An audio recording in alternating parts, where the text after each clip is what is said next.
하나님 말씀의 능력이라는 그런 제목이 되겠습니다.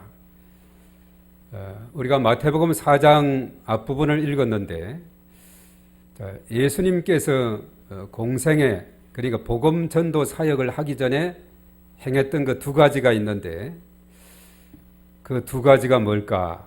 우리가 마태복음 3장 후반절에 언급이 되어 있고 오늘 읽었던 마태복음 4장 서두에 있는 부분인데 예수님께서 사역을 시작하기 전에 중요한 두 가지를 하게 되는데 첫 번째는 세례받는 일이었습니다.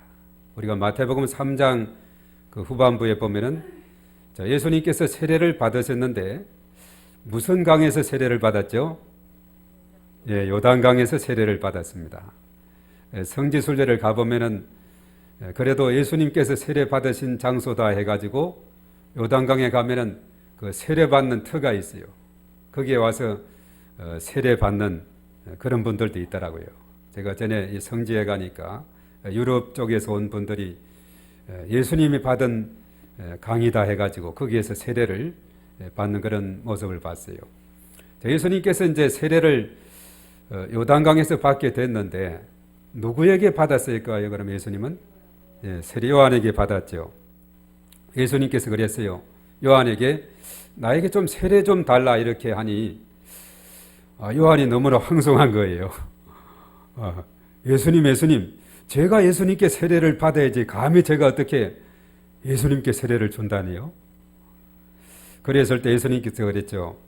이와 같이 해서 하나님의 뜻을 이루는 것이다 이렇게 하니까 요한이 허락을 하게 되고 예수님께서 세례를 요한으로부터 받게 된 겁니다. 자, 이것을 통해서 왜 예수님께서 세례를 받으셨을까? 예수님은 이번 달이 이제 성탄절이 있는 그런 달인데 인간의 모습으로 이 땅에 오신 거예요. 사람의 모습으로 예수님이 이 땅에 왔지만은 예수님은 죄가 없는 분입니다. 우리가 요한일서 3장 5절이라든가 이런 몇 곳에 예수님은 죄가 없으시다 이렇게 말씀하고 있어요. 인간의 몸으로 왔지만은 유일하게 죄가 없는 분이 예수님이세요. 그러니까 예수님은 사실은 세례를 받을 필요도 없는 겁니다. 그러나 인간과 동일한 그런 체험을 하면서 바로 죄가 없음에도 불구하고 죄인인 척하면서 세례를 받으시고 인간이 겪는 그런 과정을 겪으심으로 구원자로 서기 위한 그런 과정을 겪게 되는 것을 보게 되는 거죠. 그래서 이제 세례 요한으로부터 예수님이 세례를 받게 됐어요. 그런데 이제 요단강에서 세례받고 물 속에서 올라오는데 어떤 일이 있었느냐? 세 가지 현상이 일어나게 됐는데 첫째는 하늘이 확 열려요. 그리고 두 번째는 성령이 비둘기같이 확 예수님에게 임하고 그리고 세 번째는 하늘에서 소리가 나기를 뭐라고 그랬죠? 내 사랑하는 아들이요 내 기뻐하는 자라 하는 이런 하늘의 음성을 듣게 되는 겁니다. 참 놀라운 체험이죠. 이 하나하나 그래 하늘이 열리고 성령이 임하고 나중에 우리가 사도행전 10장 38절에 보면 하나님께서 예수님께 성령을 기름 붓듯 부어주셨다. 그래서 가서 복음을 전할 때 놀라운 역사가 일어나고 병든 자가 고침받고 귀신이 쫓겨나는 이런 일이 일어나게 됐다 그랬죠. 그리고 하늘의 음성이 들려. 내 사랑하는 아들이고 내 기뻐하는 자라. 이런 놀라운 체험을 하게 됐어요.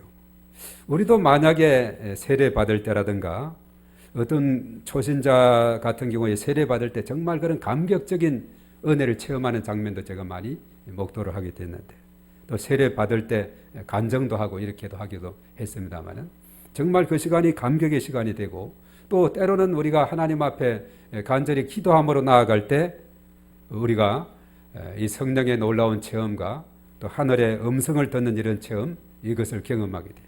그래서 우리가 때때로 우리가 꿈속에서라든지 환상 중에라든지 또 여러 가지 상황 가운데서 바로 예수님의 그 놀라운 이런 은혜를 체험하고 때로는 하늘의 음성을 듣게 될 때 우리는 정말 그것이 소명이 되고 사명이 되는 놀라운 일이 있게 되는 거예요. 이러한 하나님의 그 음성을 듣는다든가 어떤 환상을 통해서 선명하게 하나님의 이러하심과 소망을 우리가 경험하게 되면은 우리 마음에 치료가 일어나게 되고 우리가 확신이 생기게 되고 사명감이 불타게 되는 겁니다. 바로 예수님의 세례 받으심에 대한 것은 참 놀라운 것이, 이런 하늘이 열리고 성령 체험과 하늘의 음성을 듣는 것, 세례 받지 않으면 경험할 수 없는 이런 놀라운 것을 예수님은 경험하게 되죠. 바로 그때 정말 하나님의 은혜가 너무나도 감격스러운 그 순간에, 그때 예수님은 성령에 의해서 또 이끌림을 받아 어디로 가게 됐느냐? 어디로 가게 되죠? 광야로 이끌려서 가게 됐다.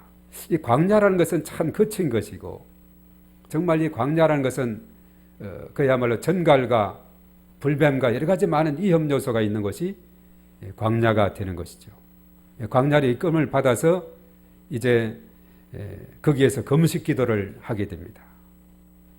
그리고 나서 이제 마귀에게 시험을 당하는 이런 내용들이 쭉 나오고 있는 것을 보게 되죠.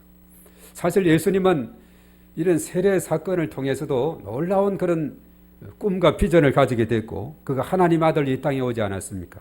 이 하나님의 아들이라 하는 것은 하나님 나라의 비전을 품은 자가 하나님의 아들이다, 이렇게 말할 수 있는데, 자, 예수님의 비전, 바로 하나님 나라 비전을 가졌는데, 우리 한번 이제 그림을 한번 보겠어요. 여기에 이제 나와 있죠.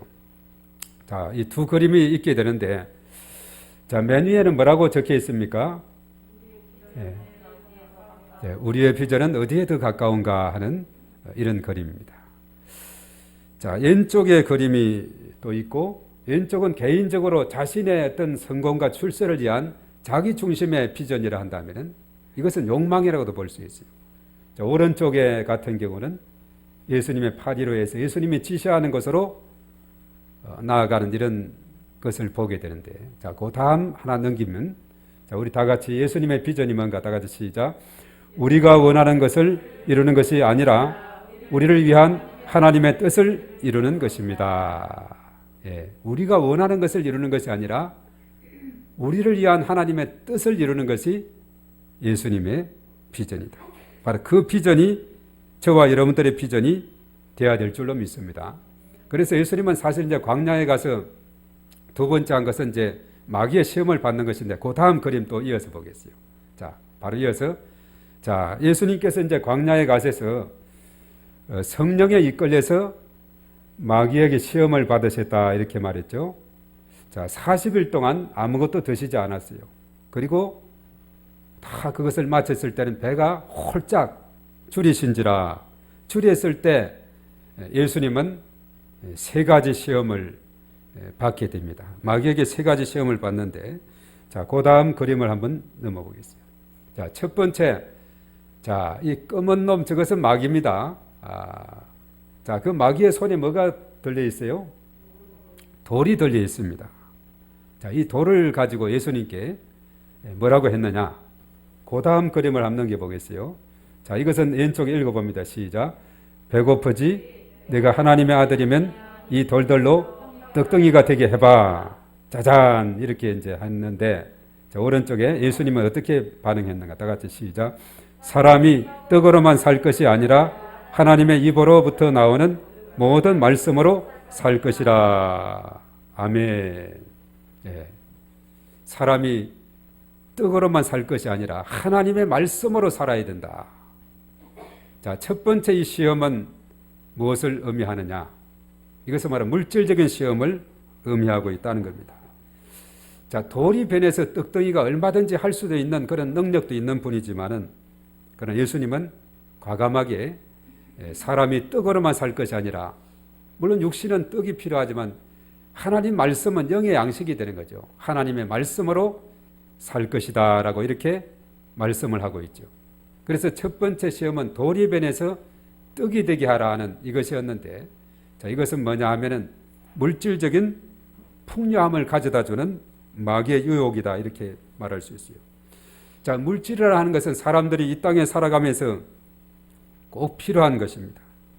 그렇지만 이 물질의 눈이 어두워서 하나님이 멀어지게 된다면 이것은 문제가 된다는 거죠. 그래서 우리가 마태복음 6장 24절에 그랬죠. 사람이 두 주인을 섬길 수 없다 했을 때 한 주인은 하나님이고 한 주인은 물질이 되는 것이죠. 그런데 거기에 대해서 마태복음 6장은 물질관을 말했어요. 우리의 보물을 땅에 쌓아두지 말고 거기는 여러 가지 많이 조미 있고 도둑이 있고 하는 것이기 때문에 하늘에 쌓아두라 이렇게 말씀하고 있죠. 그리고 진정으로 우리가 하나님의 큰 복을 받는 비결이 어디 있느냐? 마태복음 6장 33절에 있어요. 너희는 먼저 그의 나라와 그의 의를 구하라. 그리하면 이 모든 것을 너희들에게 더해 주실 것이다. 그래서 하나님을 주인 삼고 하나님을 중심으로 하나님 앞에 영광을 돌리고 먼저 하나님의 나라와 그 의를 구하는 삶을 살아갈 때 이 모든 것이 더해지는 이런 놀라운 복이 저와 여러분들에게 차고 넘치게 될 줄로 믿습니다.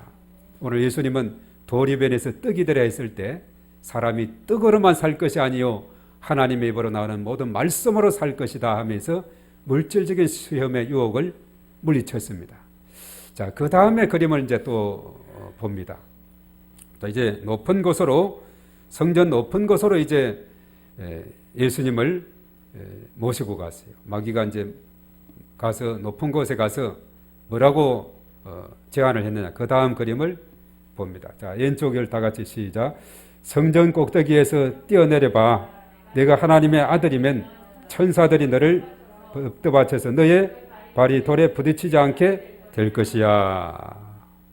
높은 곳에 한번 뛰어내려봐. 얼마든지 천사들이 하나님의 아들이니까 이렇게 보호해 주실 거야. 그렇게 해봐. 했을 때 예수님은 뭐라고 대꾸를 했느냐. 오른쪽에 시작. 성경에 기록되길 주 너희 하나님을 시험하지 말라고 하였다. 구구구. 이 마귀가 이제 첫 번째도 안 먹히기도 하고 두 번째도 안 먹히기도 하고 그런 상황이 있죠. 성전 꼭대기에서 한번 뛰어내려봐. 얼마든지 천사들이 하나님 아들이 너를 보호할 거야.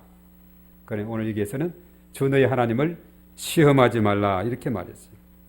자, 이것은 무엇을 우리에게 말해 주느냐 하면은 바로 이것은 영적인 시험을 의미하고 있고 영적인 시험이고 종교적인 교만을 부추기는 시험이다라고 말할 수가 있어요. 자, 우리가 교회 다니면서 하나님 말씀에 겸손히 순종하기보다 오히려 믿음을 자기 과시용이라든가 또 자신을 드러내는 수단으로 삼는 이런 삶이 되어서는 안 된다는 것을 말해주고 있어요.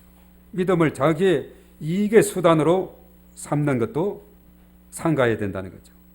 예수님은 어떻게 하셨느냐? 남들이 보기에 화려한 모습이 아니라 그것이 고난의 길이라 할지라도 하나님이 원하시는 길을 가시기를 원하시는 예수님의 모습을 보게 됩니다.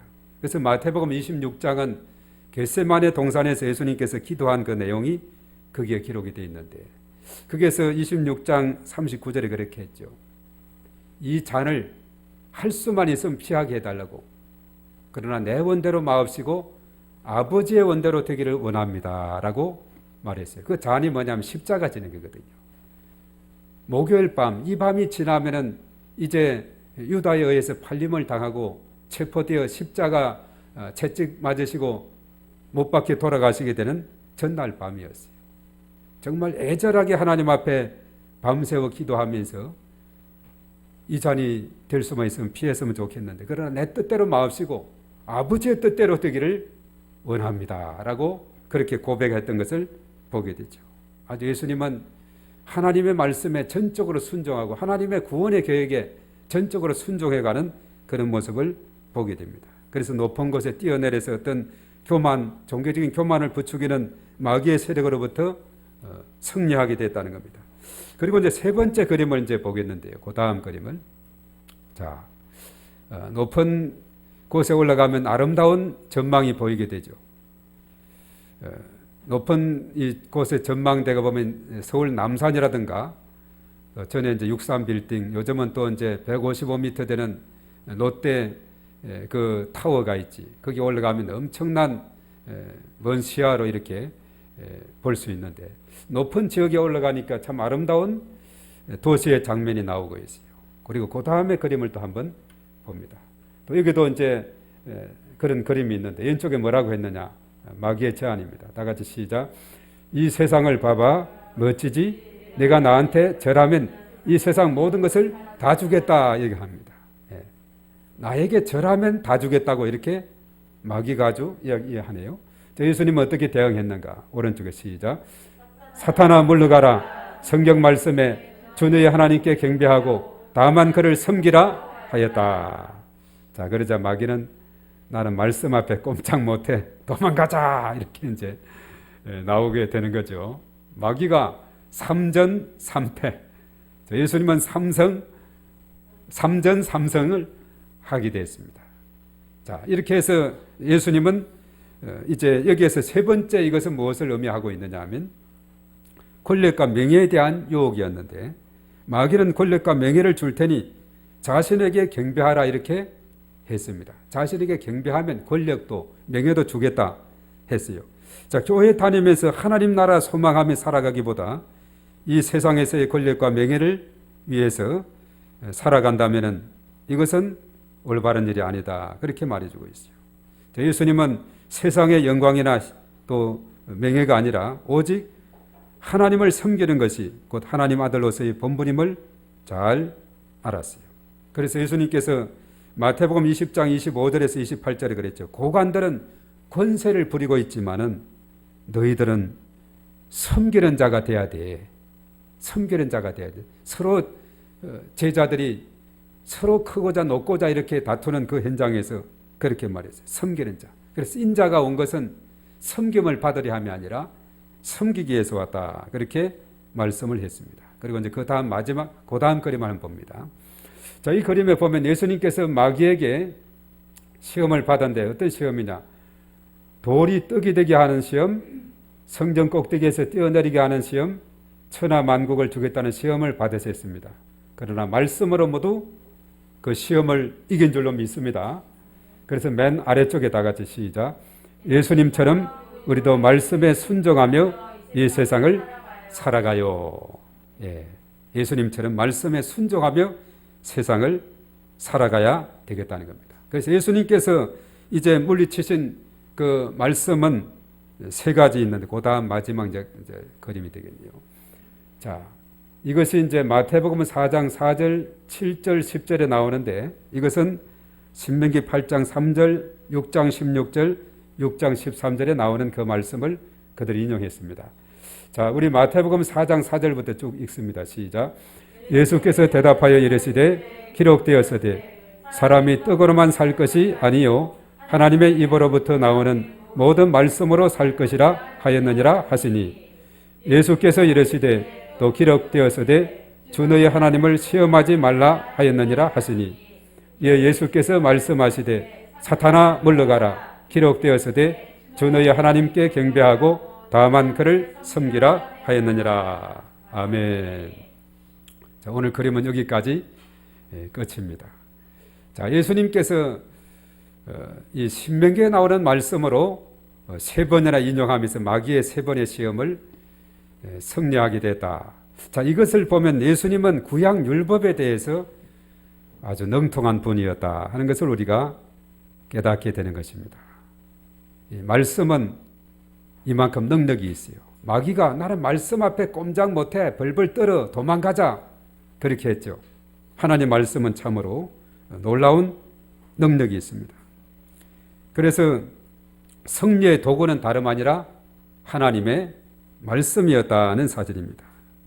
그래서 우리가 아무리 마귀와의 유혹과의 또 그 싸움에서 있다 할지라도 우리가 승리의 비결이 있다면 말씀으로 무장하면 승리할 수 있습니다.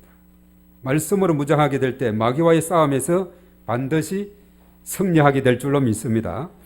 그래서 오늘 마태복음 4장 1절에서 11절의 이 말씀을 동일하게 모든 우리 교회학교 작년 다 같은 본문을 가지고 그래서 이제 오늘 이 말씀을 가지고 유년부에서는 뭐라고 제목을 정했느냐? 우리 한번 따르겠습니다. 말씀으로 이기셨어요. 예, 그 의미가 다 담겨 있죠. 말씀 이겼다는 것이고 또 초동부는 따라합니다. 말씀 순종으로 세상을 살아가요. 예, 말씀 여기도 말씀이 있죠. 또 중동부는 문제 말씀으로 극복.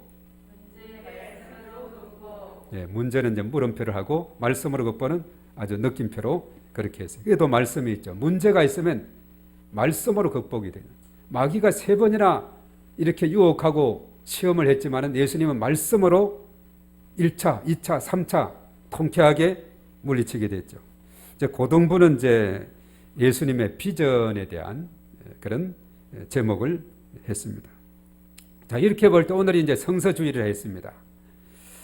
우리가 성경을 배울 때 하나님의 말씀이 우리에게 유익을 주는 것이 참 많이 있습니다. 하나님 말씀이 우리에게 주는 유익이 뭐가 있을까요? 말씀이 주는 유익이 많은데 첫째는 따라하겠습니다. 하나님 말씀은 능력이 있습니다. 두 번째, 하나님 말씀은 치료의 약입니다. 세 번째, 하나님 말씀은 영의 양식입니다. 네 번째, 하나님 말씀은 인생의 나침판입니다. 하나님의 말씀은 긍정적으로 살아가게 합니다. 하나님 말씀은 인생을 재해석하게 합니다. 하나님 말씀은 영적 전쟁에서 공격용 무기입니다. 예, 하나님 말씀의 유익들이 참 많이 있는 거예요. 하나님 말씀이 능력이 있다. 히브리서 4장 12절에 하나님 말씀은 살았고 운동력이 있어 좌우의 날선 어떤 검보다도 예리하여 혼과 영과 골수를 찔러 쪼개기까지 한다 그렇게 말했어요. 얼마나 능력이 있는지 모릅니다. 그리고 하나님 말씀은 치료의 약입니다. 시편 107편 20절에 보면은 말씀을 번여 고치시고 위험한 지경에서 건지신다. 이 말씀이 치료의 약입니다. 우리가 신약과 구약을 잘 드시면은 건강하게 인생을 살아가게 될 줄로 믿습니다. 이 말씀의 능력이 있어요. 그래서 말씀을 통독한다든가 말씀을 필독한다든가 이런 분들이 여러 가지 많은 질병이 치료되는 이런 일들이 있습니다. 그것을 간증문으로 엮어서 책도 나오지 않았습니까? 그래서 말씀은 치료의 약입니다. 영과 혼과 몸을 치료하는 약입니다. 그리고 하나님 말씀은 영의 양식이라 그랬어요. 사람이 떡으로만 살 것이 아니라 하나님 말씀으로 산다. 육은 떡이 필요하지만 영은 말씀이 필요한 겁니다. 마태복음 4장 4절이죠. 그리고 하나님 말씀은 인생의 나침판. 오늘날 우리는 모르는 길을 가기 위해서는 내비게이션 참 얼마나 잘 돼 있는지 모릅니다. 참 요즘은 참 편리하게 돼 있어요. 아무리 몰라도 내비게이션 차에 깔지 않아도 휴대폰을 딱 펼치면은 실시간으로 그냥 얼마나 잘 안전한 주소 맞추거나 이렇게 또 어떤 지명을 이렇게 저장해 두면 딱 앞에 딱 거기까지 인도하고 있죠. 바로 하나님 말씀이 우리가 이 땅에 살아가는 데 있어서 이런 나침판이고 또 내비게이션과 같은 그런 역할을 하게 되는데 시편 119편 105절의 말씀에 주의 말씀은 다 같이 주의 말씀은 내 발의 등이요 내 길의 빛이니이다. 예, 얼마나 참 하나님 말씀이 우리의 인생에 가는 길을 이렇게 안전하게 복되게 인도해 주시는 겁니다. 그리고 하나님 말씀은 긍정적으로 살아가게 해 주신다는 거예요. 우리가 민수기 14장 6절로 9절의 말씀 보면 이제 다른 12정탐꾼이 가데스 바네아 지역에서 모세가 정탐꾼을 보냈죠.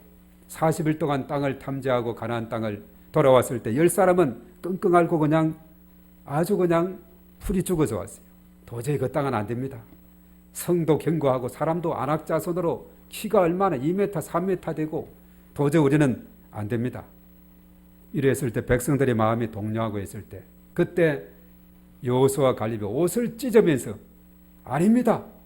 하나님이 함께 하시면 우리가 그 땅을 정치할 수 있습니다. 그런데 우리가 성경에 볼 때 보면은 하나님께서 그 땅을 주시겠다고 얼마나 많이 약속을 하고 있는지 모릅니다.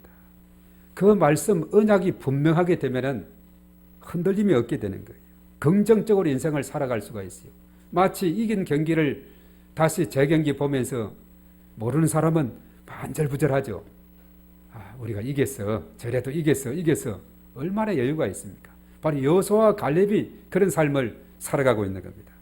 반복적으로 주시고자 하는 땅, 차지할 땅 얼마나 많이 반복하는지 신명기 31장에 보면은 그랬어요.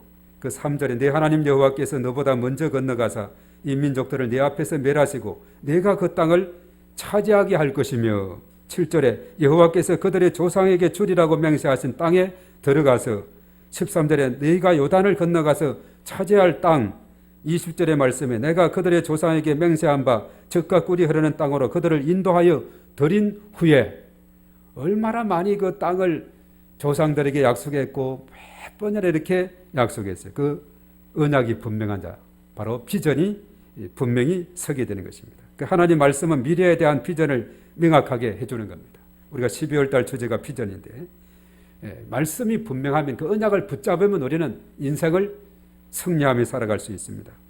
그리고 하나님 말씀은 인생을 재해석하게 한다 그랬어요. 우리 요셉의 이야기를 보면 참 너무나도 놀랍죠. 그는 용서의 사람이고 인내의 사람이고 나중에는 결과적으로 성공의 사람이고 자신만을 위한 것이 아니라 온 가족 70명의 가족을 애굽 땅 고센 지역으로 그 가뭄의 가나안 땅에서 이렇게 인도해 냈던 그 요셉이지 않습니까? 그런데 요셉이가 애굽 땅에 먼저 가게 됐는데 그것은 참 힘들게 갔어요. 형들이 그래 노예로 팔아버려서 간 겁니다. 그래서 요셉의 마음속에는 언제나 형들에 대한 그 아픔, 상처가 마음속에 있게 되는 거예요. 그렇죠. 상처 준 사람은 쉽게 잊어버릴지 모르지만은 그러나 상처받은 사람은 평생 잊지 못한다 그랬죠. 그러나 요셉의 이야기를 통해서 보면은요, 참 요셉은 용서의 사람이었어요. 그것은 뭐냐면 인생은 재해석이다 했는데 창세기 45장 5절에 그렇게 했습니다. 당신들이 나를 이곳에 팔았다고 해서 근심하지 마소서, 한탄하지 마소서. 하나님의 생명을 구원하시려고 나를 당신들보다 먼저 보내셨나이다. 형들이 팔아넘겼는데 이렇게 해석을 하네요. 나중에 50장에 가서 20절, 21절에 그랬어요. 당신들은 나를 헤아려 하였으나 하나님은 그것을 선으로 바꾸사 오늘과 같이 많은 백성의 생명을 구원하게 하시려 하셨나니 당신들은 두려워하지 마소서. 내가 당신들과 당신들의 자녀를 기르리이다 하고 그들을 간곡한 말로 위로하였다. 오히려 형님들을 위로하고 그들에게 안심시키는 요셉을 보게 됩니다. 요셉이 나쁜 사람이었으면 그 아버지 야곱이 돌아간 다음이었어요. 50장에는. 그동안은 아버지 그늘에서 그래도 숨어서 지내다가 아버지가 돌아가고 장례를 다 치르고 나서는 그 형들이 생각이 났던 모양이에요. 언제나 요셉에 대해서 경계심을 가지고 있었거든. 요셉은 높은 사람이었거든요. 애굽에서. 국무총리. 그러니까 얼마나 권세가 힘이 있는데 아무리 형들을 해도 벌벌 떨고 했는데 그때 요셉은 형님들을 안심시키고 용서하고 참 얼마나 멋있습니까? 용서는 사실 자기 자신을 위해서 한다 그러죠. 내가 용서하게 될 때 오히려 내가 치료가 받고 내 마음이 평안함을 얻고 그런 거예요. 그래서 우리가 이 땅에 살아갈 때 용서하지 못하는 사람이 있습니까? 다 용서하세요. 결과적으로 내가 자유함을 얻게 되는 줄로 믿습니다. 내가 기쁨을 회복하고 내 심령이 회복되는 놀라운 역사가 일어나게 되는 것입니다. 바로 하나님 말씀 속에 우리는 놀라운 그런 인생의 재해석을 발견하게 되는 것입니다. 그리고 하나님 말씀은 우리 예수님이 사용한 것처럼 영적 전쟁에서 공격의 무기, 에베소서 6장 17절에 구원의 투구와 성령의 검, 곧 하나님의 말씀을 가지라. 말씀이 검이라 그러지. 성령의 검. 우리가 검도 막 칼싸움하는 거 봤죠? 올림픽에서도 보면 막 우리나라 그 참 잘하는데 아주 검이 말씀이다 이렇게 말했어요. 그 검에 바로 오늘 성령의 검에 마귀는 박살이 나버렸어요. 1차, 2차, 3차 이렇게 유혹하고 시험을 줬지만 다 물리쳤습니다. 그런데 사실 마귀가 힘이 없는 존재냐? 우리가 요한복음 12장 31절에 보면은 마귀는 이 세상 임금이다 그랬어요. 이 세상 임금이니까 마귀가 세상에서 얼마나 권세가 있습니까? 에베소서 2장 2절은 마귀는 공중권세 잡은 자라 이렇게 말했어요. 엄청나게 힘이 센 겁니다. 그래서 마귀 들린 사람, 귀신 들린 사람, 장정 3사람, 4사람 해도 그 한 사람 당할 길이 없어요. 얼마나 힘이 센지 모릅니다. 그러나 그렇게 힘센 마귀, 예수님의 능력 앞에는 벌벌 떨게 됩니다. 예수의 피 앞에, 예수의 이름 앞에는 그가 꼼짝도 못하게 되는 줄로 믿습니다. 그런데 그 마귀는 굶주린 사자처럼 두루 다니면서 삼킬 자를 찾고 있어요. 동물의 왕국 보세요. 다 사자들, 호랑이들, 배가 고프면 다 있죠. 그 누떼들이 지나가고 사슴이 지나가고 누가 지나가는 거 보면 막 달리기를 시켜요. 막 달려가는데 좀 비실비실한다 있으면 그걸 목표로 잡아가지고 막 가서 숨통을 꽉 그냥 숨통을 깡몰대고 보니까 자기 새끼들 나를 때는 이 모기를 이렇게 물어다가 올리는데 짐승 잡을 때는 숨통을 꽉 물어서 그냥 뭐 떼굴떼굴 굴러요. 그냥 한 5분 정도 꽉 잡고 있으면은 그냥 숨을 못 쉬가 죽는다 그래요. 근데 언젠가 얼룩말을 이렇게 했는데 얼룩말이 탈출을 하더라고요. 얼룩말 한 5분 동안 숨을 안 쉬도 되는 모양이에요. 워낙 덩치가 있고 이래가지고 멀었는데 그도 공격을 이렇게 하니까 풀렸을 때 막 도망 탈출하는 것도 봤는데 우는 사자와 같이 삼킬 자를 찾고 있다 이렇게 말하고 있습니다. 우리가 의식하든지 말든지 마귀는 그렇게 하고 있다는 것이죠. 그러나 우리가 두려워하지 말 것은 하나님의 말씀으로 무장이 된다면 오늘 예수님처럼 어떠한 시험과 유혹이 온다 할지라도 우리는 이길 수가 있는 줄로 믿습니다. 그래서 오늘 이 성서주일에 성경을 잘 익히고 배우고 성경을 암송하고 적용해서 우리 삶을 더욱더 풍성하게 살찌우는 그런 복된 삶을 우리가 살아야 되겠습니다.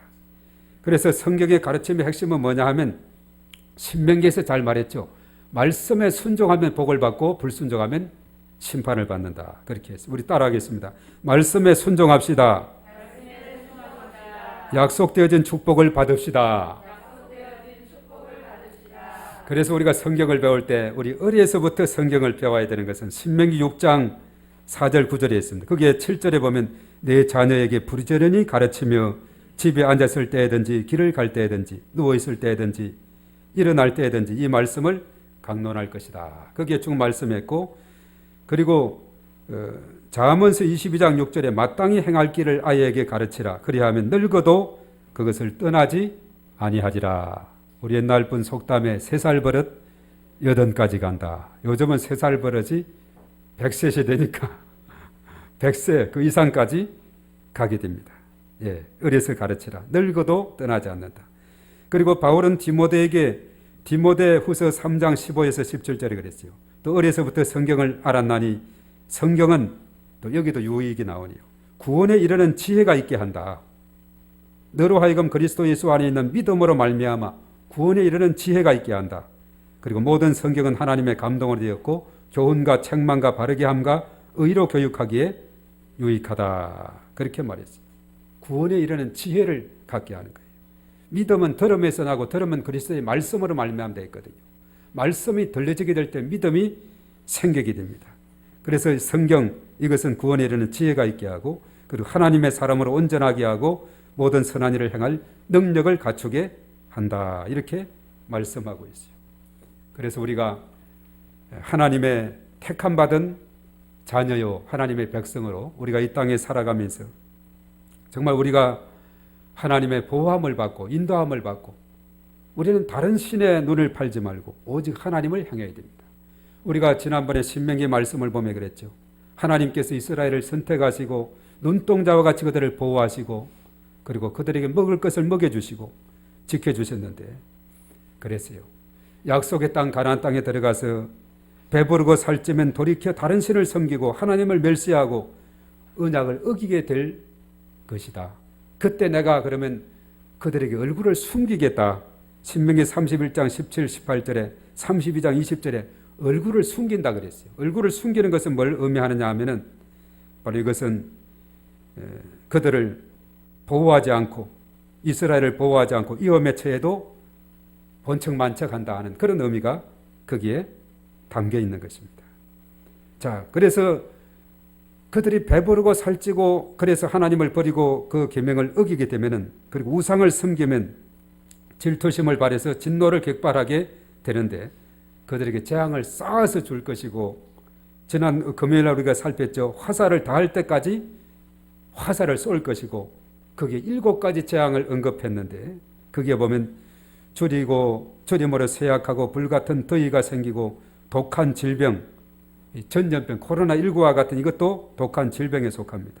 바로 이것은 백신도 필요하겠지만은 우리가 주의 얼굴을 구할 때인 줄로 믿습니다. 그리고 들짐승의 이 티끌에 기는 독, 밖으로는 칼, 방 안에는 놀라움, 신명기 32장 23에서 25절에 이러한 것을 쭉 언급하고 있어요. 하나님의 얼굴을 숨기게 되면은 참으로 심각하게 되고 캄캄하게 됩니다. 그런데 민수기 6장 22에서 27절에 하나님의 얼굴을 구해야 될 이유가 나오겠죠. 거기에 아론과 그 아들들 제사장들에게 이스라엘을 위해 축복할 때 바로 그 말씀을 했습니다. 복 주시고 지켜주시고 얼굴을 비추사 은혜 베풀어 주시고 얼굴을 향하여 더사 평강 주시기를 원한다. 그렇게 기도할 때 하나님께서 이루게 되는 것을 보게 되는 것이죠. 그래서 우리가 하나님의 은혜를 늘 기억하면서 말씀 앞으로 우리가 나아가야 될 줄로 믿습니다. 또 오늘 예수님은 세례를 받으시고 시험을 받으시고 사역의 준비를 다 마치시고는 이제 마태복음 4장 17절에 비로소 천국을 전파하기 시작하는 것을 보게 돼요. 바로 예수님께서 우리의 삶의 모범을 보여주셨습니다.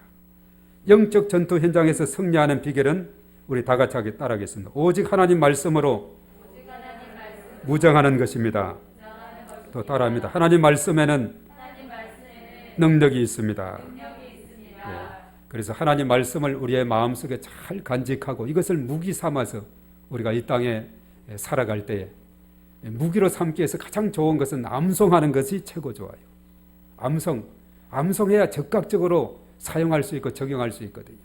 그래서 성경을 우리가 읽고 필독도 필요하면 하고, 그리고 암송하고, 그리고 우리가 매일 제가 주는 그 내용 우리 카톡에 그것만 잘 읽어도 창세기부터 요한계시록까지 성경을 전체 훑게 되죠. 우리 이경희 권사님은 언젠가 그 PPT로 다 만들었죠. 창세기부터 요한계시록까지.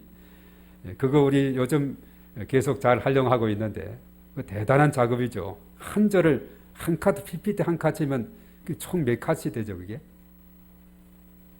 성경 구절이 그러니까 나와 있어요. 3만 몇 구절인가? 그게 전체적으로 있습니다. 한 구절에 한 카트니까 3만 몇 개 PPT가 된 거예요. 대단한 작업이죠.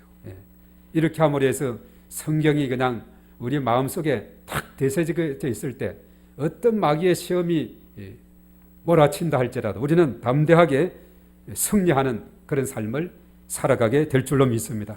이제 우리 다 같이 말씀을 생각하면서 다 같이 통성으로 주여 한번 하고 기도하겠습니다.